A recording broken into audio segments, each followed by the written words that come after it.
The fire season has only just begun, but hundreds of thousands of hectares are already going up in smoke.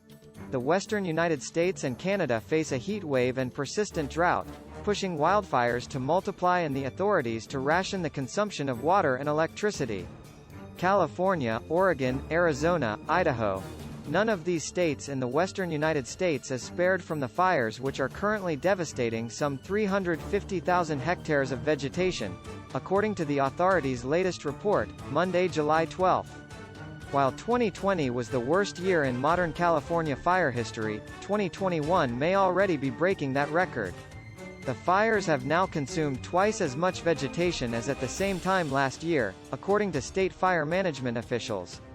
In the north, multiple fires fueled by the heat and increasing winds devour the vegetation at full speed. The Beckworth Complex, an assembly of several fires caused by lightning, has already devastated more than 36,000 hectares, destroying several homes in its path. Faced with the flames of the river fire, evacuation orders were also issued just south of the very famous Yosemite National Park, a climber's paradise. The proliferation of these blazes unfortunately pushes those who fight them to take more and more risks. 2 Arizona firefighters were killed over the weekend in their plane crash during a fire watch mission. In neighboring Canada, the picture is just as bleak. More than 157,000 hectares are currently burning in British Columbia, a province in the grip of another heatwave.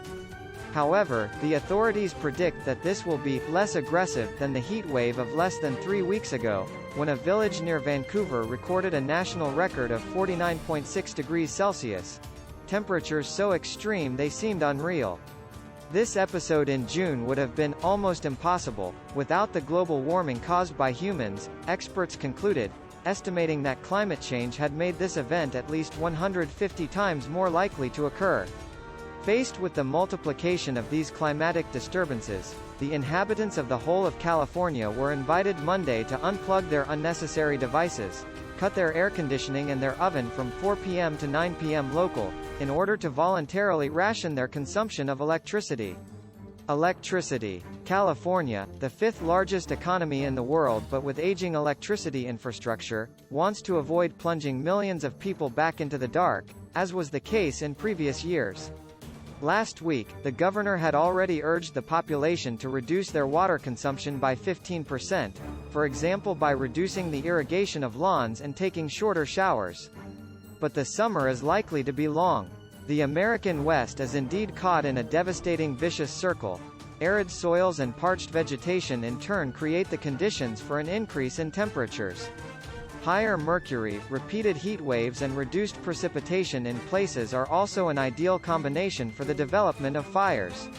See during the weekend in the Valley of Death, temperatures were just starting to drop. But for how long?